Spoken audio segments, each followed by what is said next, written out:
Want to rebrand your TikTok profile but stuck on how to change your name?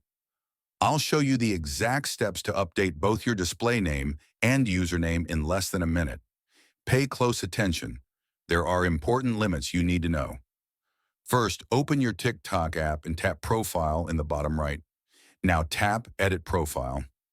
See the pencil icon? Here's where you change your display name.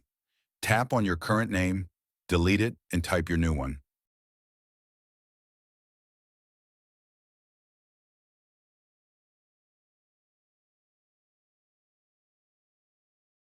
Important. You can only change this every 7 days, so double-check spelling before saving.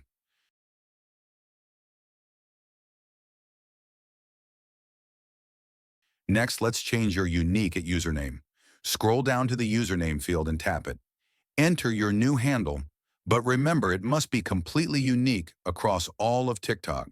Pro tip, try adding numbers or underscores if your first choice is taken.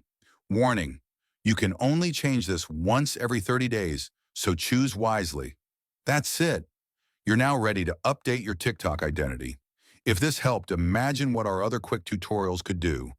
Hit subscribe so you never miss a tech tip. Got stuck? Drop a comment below and I'll help out. See you on the For You page.